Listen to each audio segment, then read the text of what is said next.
प्रथम मंत्र में आपको अब ये 7 मंत्र बना के दिए जाते हैं। पहले 5 मंत्र देते थे नानक साहिब भी और परमेश्वर कबीर साहिब जी।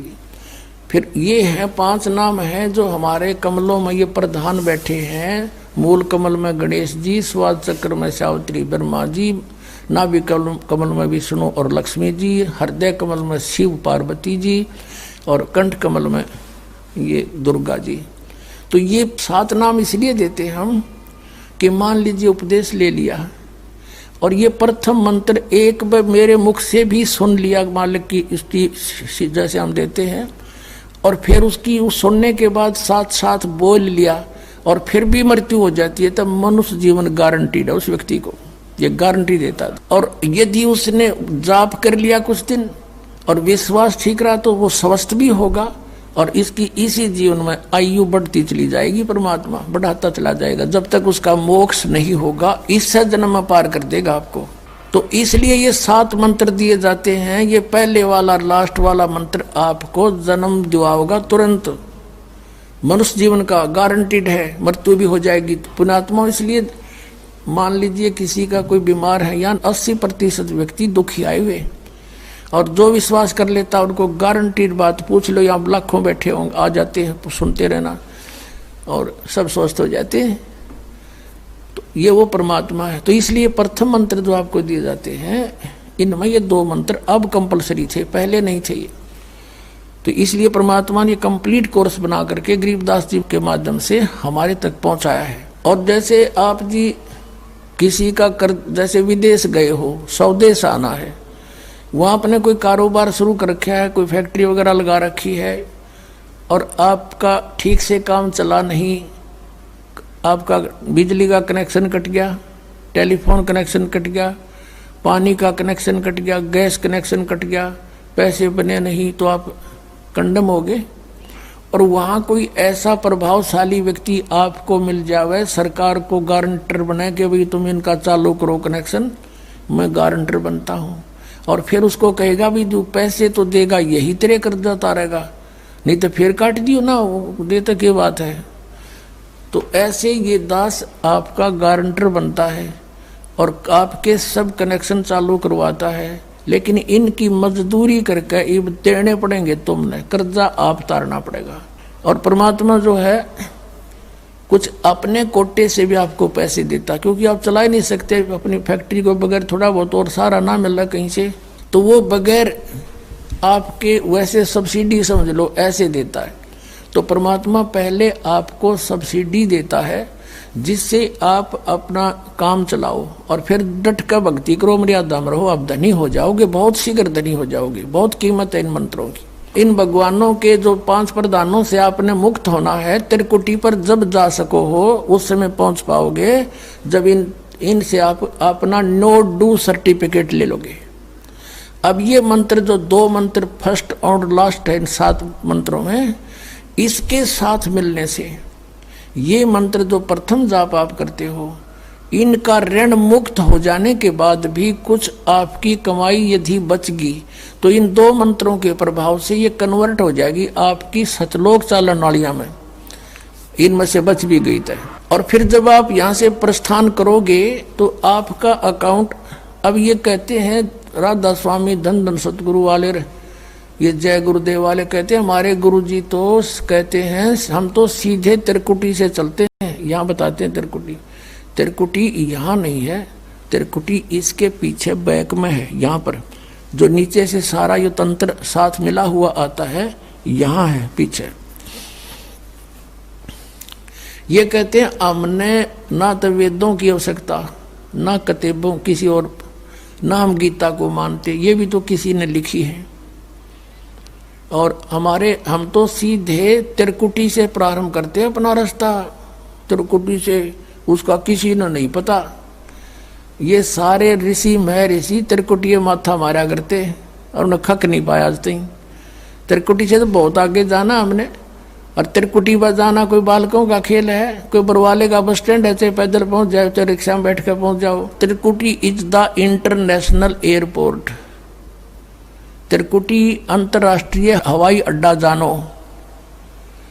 और वहां वही व्यक्ति जाता सैर सपट्टे, तो कोई धक्के खाए जाओड़ा, क्या फायदा होगा, उसने देख भी और आ जाओ उल्टा, क्या फायदा उसका।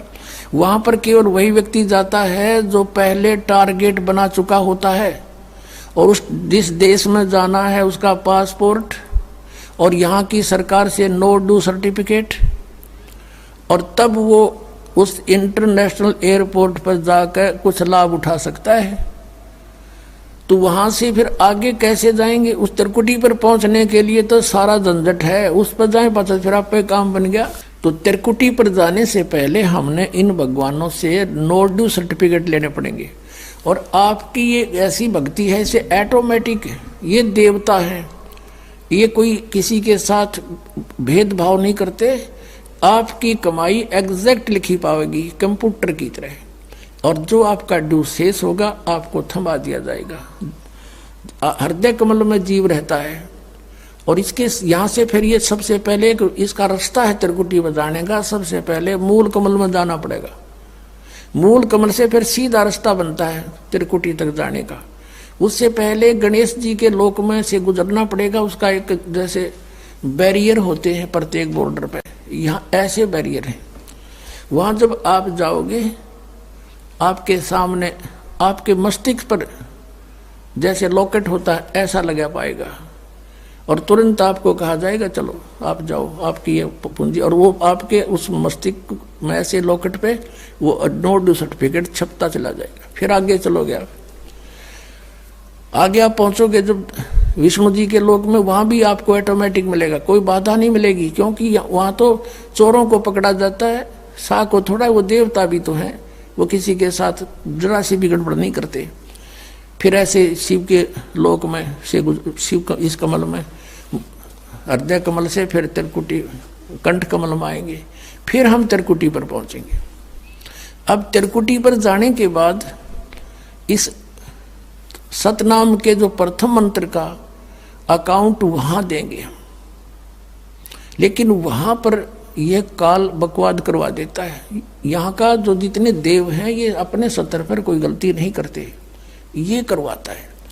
जैसे श्री कृष्ण, इसने सारे प्रयत्न किए थे कि भी युद्ध ना हो, सबसे प्रार्थना की थी दोनों पक्षों से, फिर इन्होंने देख लिया था कि ये मानना नहीं, ये तो इन मतलब बुद्धि भ्रष्ट हो चुकी है। और उसमें क्या था कि सब रिश्तेदार राजा आधे आधे बांटने थे उन्होंने। ये राजा को भाई जो कौरवों के पक्ष में आना चाहता है वो अपनी स्वीकृति दे दो, पांडवों के पक्ष में आना चाहता है वो अपनी स्वीकृति दे दो, ऐसे कति तैयारी होगी। तब श्री कृष्ण जी ने सोचा भाई अब ये तो मेरा भी नंबर आओगा, मैं भी राजा हूं, और मैं पांडवों का रिश्तेदार, क्योंकि श्री कृष्ण की बहन अर्जुन का ब्याह रखी, रिश्तेदारी पक्की, और उधर से वो चाचे ताऊ थे, कोई अलग नहीं। तो श्री कृष्ण जी ने यहाँ तक कह दिया कि भी एक तरफ तक मैं हूँगा, एक तरफ मेरी सेना होगी, अब मांग लियो जिसको मांगना हो। और यहाँ तक भी कह दिया कि मैं हथियार नहीं उठाऊंगा। अब पांडव तो मुंह धो रहे थे श्री कृष्ण पे कि सर्वशक्तिमान है, ये जो हमारी तरफ पक्ष में हो गया तो अकेला ही बहुत है। तो फिर पांडव घबरा गए थे। पांडवों ने यहाँ तक कह दिया था प्रभु हमें 5 गांव दिवा दो, हम युद्ध नहीं करेंगे। वो नहीं मानना था, फिर भी छोड़ो इस बात को, हम आगे लेंगे। तो फिर जब महाभारत का युद्ध हुआ, अब श्री कृष्ण ने हथियार उठाया, पहिया उठा लिया रथ का, उसको अपनी शक्ति से सुदर्शन चक्र बना दिया, और उसने बहुत लाखों लोगों को काट डाला। अब ये अपने सतर पर गलती नहीं करते ये देवता, जब तक ये न्यूट्रल रहते हैं।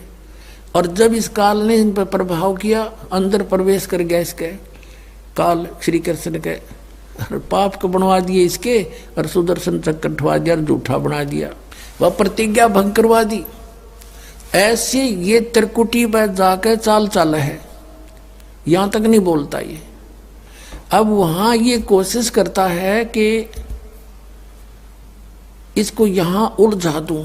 उससे पहले बहुत सी ऐसी बहुत से वहां पर त्रिकुटी तो एक बहुत बड़ा सांग है, बहुत बड़ा प्लेटफार्म है, और वहाँ पर कहीं पर डांस हो रहे हैं, कहीं पर दुकानें लगी हैं, औरतें खड़ी हैं, नाच रही हैं, कोई अर्धनग्न शरीर में खड़ी हैं, और बहुत से वैसे सुंदर सुंदर खड़े हाथी सजे हुए।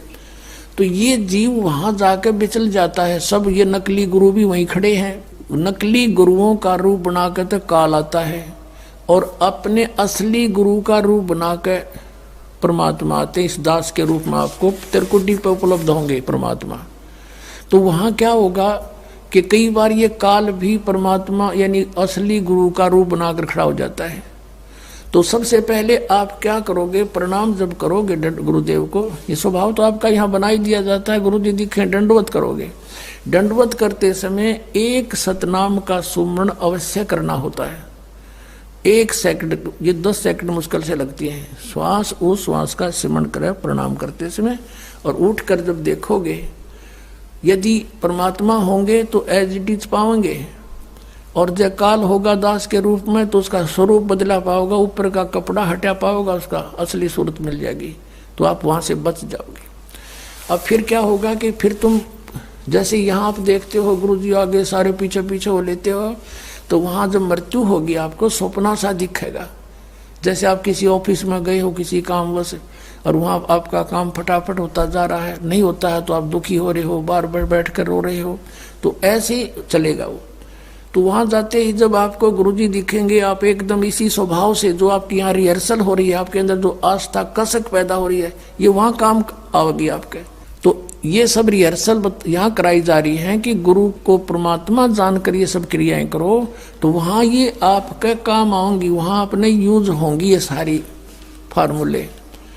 तो जब आपको ये पक्का हो गया कि ये है गुरुजी, फिर आपको लेकर के धर्मराज के दरबार में परमात्मा जाएंगे इस दास के रूप में, और धर्मराज से कहेंगे जी इसका हिसाब कर दो, भगवान का आदेश है, आप लो अपना ये एक इसकी कमाई जो तुम्हारे सत्र की वो प्राप्त करो। ओम नाम की कमाई और ये यज्ञों का जो बचा हुआ यहाँ प्रयोग हो गया सो हो गया यज्ञ, फिर भी बचे हुए भी आपको वहाँ देने पड़ेंगे कि आप अपना संभालो अपने सत्र की। जैसा कि आपके संविधान में लिखा है, ये पवित्र वेद पवित्र गीता भगवान का संविधान है, इसके विरुद्ध जो कार्य करता है वो दोषी है, चाहे जज है चाहे बिना जज है। तो यहाँ का न्यायाधीश बहुत समझदार है, उसने वो सब समझता है। परमात्मा याद दिलाता है 18वें अध्याय के 66वें श्लोक में लिखा है, सर्वधर्मान परित्यज्य माम एकम शरणं व्रज। अपना अपने सत्र की जो तुम्हारी है वो अपनी लो, इसकी पूजाएं और इसको छोड़ो, आगे चलेगा ये। तो वहाँ सतनाम के प्रथम मंत्र का जाप हम वहाँ देंगे, यज्ञ दे देंगे, फिर ये वहाँ से चलेगा। फिर वो आगे जागा तो पार ब्रह्म के लोक से हमने पार होना है। वहाँ पर सतनाम के दूसरे मंत्र की कमाई जो श्वास उश्वास से की हुई है, ये उसके दरबार में जाकर अक्षर पुरुष यानी परब्रह्म के लोक में जाकर के उसको देंगे, वो आगे जाने अलाउड कर देगा। उसके 7 संग ब्रह्मांडों से पार होना हमने सहयोग देगा वहां से वो वहां तक जाने का, उस टैक्स के बदले में। अब यहां बताया है कि जे तू पढ़ा पंडित बिन दोई अक्षर दोई नावा, और पर्णवत नानक एक लंगाए जे कर सत समावा। अब ये 2 अक्षर का नाम जो सतनाम है, ये हमें भंवर गुफा तक पहुंचा देगा। भंवर गुफा है, जैसे अभी तक हमने 10 द्वार सुने थे, तो यहाँ परमात्मा ने गरीबदास साहिब जी के माध्यम से कहा है कि 12 मद मैल मठ बोरे बहुर ना दे धरे रे। वो तो 12वें द्वार को पार करके है वो मठ, वो स्थान, वो ठोड़ ठिकाना। फिर जहाँ जाने के बाद बहुर ना दे धरे रे, फिर दोबारा जन्म कभी नहीं होता। एक 10वां द्वार तो इस शरीर से निकलना है। ये शरीर और एक ब्रह्मांड एक है, इससे निकल गया। कई योगी देखे यहाँ से शरीर फोड़ जाते हैं। यहाँ एक काग बोलते हैं इसको, स्थान को काग। छोटे से बच्चे को आप देखोगे नरम नरम स्थान होता है, वो कई बार नीचे हो जाता है तो उसको एक देसी इलाज से ऊपर उठाते हैं हाथ से, तो इसको फोड़ के वो बाहर निकल जाते हैं। वो कहते हैं जिसकी मृत्यु यहाँ से हुई हो ना, उस योगी को कहा करते इसने ब्रह्मांड फोड़ दिया। ब्रह्मांड फोड़ दिया, केकला तोड़ दिया। ब्रह्मांड के बीच में, प्रत्येक ब्रह्मांड के बीच में वैक्यूम प्लेस है, खाली स्थान, बहुत लंबा चौड़ा। ये फिर वहां धक्के खाए जाओ, उसका वहां के चक्कर काटे जाओ, ठंडी ठंडी इसमें लगती रहे, और वहां इसकी कमाई पूरी हो जाएगी, फिर वापस नरक में। और फिर 21 ब्रह्मांड का भी एक ग्रुप है, चारों तरफ से एक अंड आकार है, और 21वें ब्रह्मांड का कनेक्शन जो है उसके चारों तरफ भी फिर खाली स्थान है, और वहां से सीधा एक 11वां द्वार है, वो अक्षर पुरुष के लोक में प्रवेश होता है, 7 संघ ब्रह्मांडों का। वो 7 संघ ब्रह्मांड भी चारों तरफ से एक तरफ बंद हुए हैं, पैक हैं, और बीच में अलग अलग डिवाइड हैं, वो अलग है। तो जब 11वें द्वार को पार करेंगे तो उसमें प्रवेश कर जाएंगे, अक्षर पुरुष के लोक में है। और 12वां द्वार जब है अक्षर पुरुष का, जो 12वां द्वार है अक्षर पुरुष के लोक से सतलोक में जाने के लिए पहले बीच में एक और स्थान है जो गुफा टाइप है, और उसको ऐसे गोल आकार है, वो ऐसे ऐसे जाएगा ऊपर को।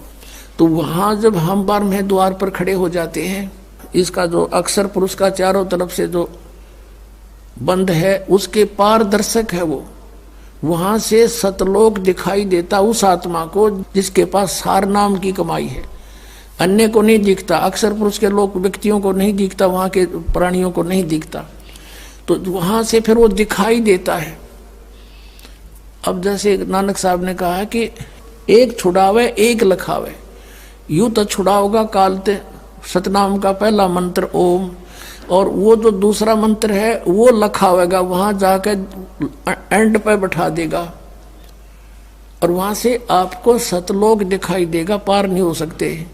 सार नाम है जिसके पास, तो फिर वो आगे उस भंवर गुफा से पार करके, और फिर आपको 12वां द्वार पार करके तब परमात्मा का वो मठ है, वो स्थान है, सतलोक है, जहां जाने के बाद साधक फिर लौट कर कभी संसार में नहीं आते। तो इस प्रकार ये अर्थ तो ये था 18वें अध्याय के 66वें श्लोक का। ये बालक के जाने, संस्कृत के जानने वाले विद्वान पाक रहे थे, इनको कख नहीं पता था, अनृत कर डाला इस अनमोल सदग्रंथों का।